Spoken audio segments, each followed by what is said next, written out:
with the fuzzy on his head. It's quite informal, so ask questions as we go along. We're going to divide you into two groups. The one group will spend an hour and a half in the archetype house, and the other group will spend an hour and a half walking around the power trip trail. Okay? The washrooms in the archetype house work, so if you need to use a washroom when you're around the house, then that's the place to do it. There's one on each floor, so they all work. The first stop we have here is a pile of wood, which isn't necessarily what you think about when you're going to go see a bunch of renewable energy, but wood is the original renewable energy system. And it's a good place to start to understand why we need to be thinking about photovoltaics, solar hot water systems, daylighting, wind turbines, biofuel, all that. This is a good place to learn why we need to use those things. So, you know, what have I got? It's a piece of a tree, right? Piece of wood. What's it made out of? You know what element? Nutritions. Fiber. Coil. Element, as in carbon. Carbon, okay, yeah. So, as we have this piece of wood, I'll pass a few of these around since we got them here. You feel the weight of that wood, 60% of the weight is carbon. Okay, so when we're looking at all these trees, 60%, there you go. Pass them around, make sure everyone's got them.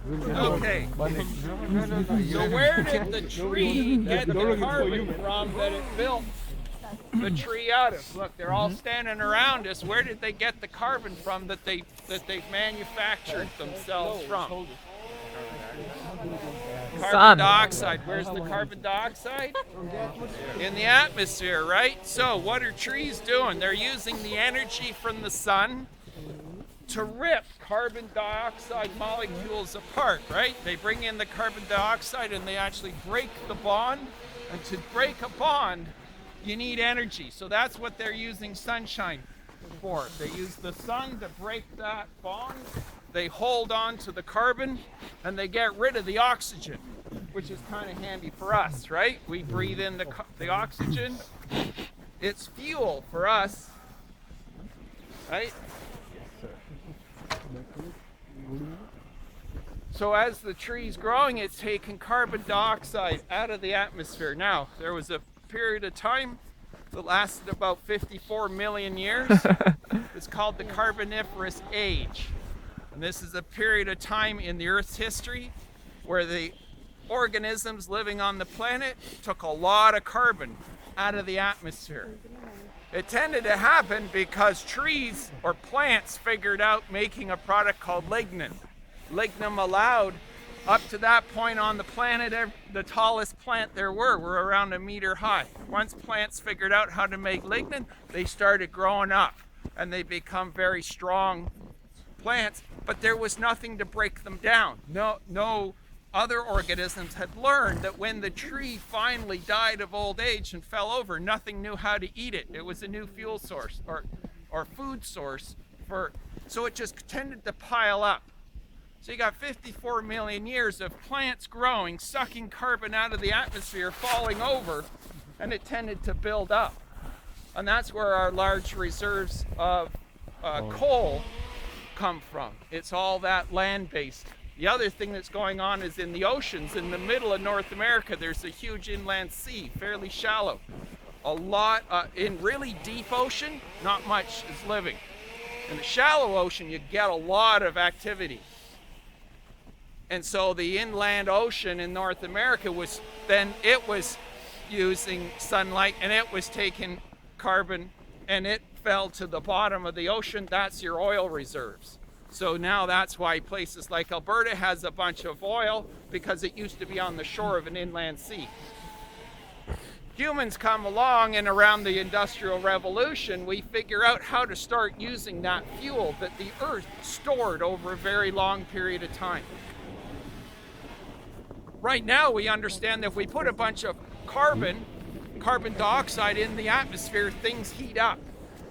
What do you think brought an end to the Carboniferous age? When did all that come to a screeching halt? You've got all these plants pulling carbon out of the atmosphere, putting it into the ground. What do you think happened then? What? Yeah, the carbon was stored. If right now we're putting carbon into the atmosphere, it's making things heat up. Warm house effect. Well, it was the opposite, right? All those plants were taken. It was an ice age. The ice age came along. Basically, all the water froze, and that was the end of the Carboniferous age. 54 million years of carbon sequestration sat in the ground. Time marches on, humans come along, and we figure out how to use this. That's our first fuel. So what do? We burn it, right? Yeah. And you feel the heat coming off of there. That's the same amount of heat, energy that the tree used as sunshine to split, right? So it's taking carbon dioxide, it's splitting off the carbon and holding on to it. When you burn it, you're recombining them. The carbon is recombining with the oxygen, and it releases the same amount of heat as it took to split it. So you can then get a sense of how much energy those trees, you really don't see it happening, but the trees are using that much solar energy to store the carbon. Then after we had figured out burning wood, we came along and found another thing that was lying around, which was oil. And of course, the nice thing about the oil is we figured out how to make gasoline out of it. And it's actually interesting, in the early ages, this is basically what made the United States the big industrial power that it became.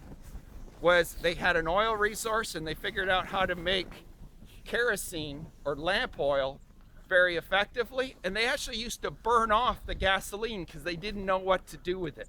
It was too volatile for lamp oil, so they actually just burned the stuff off. And later on, they only figured out, okay, I got all this waste flammable fluid, what am I going to do with it? Internal combustion engine came along, and it moved on into making gasoline from that oil. So I want to pass this around. I want everybody to just get a sense of that. That's a 20-liter pail.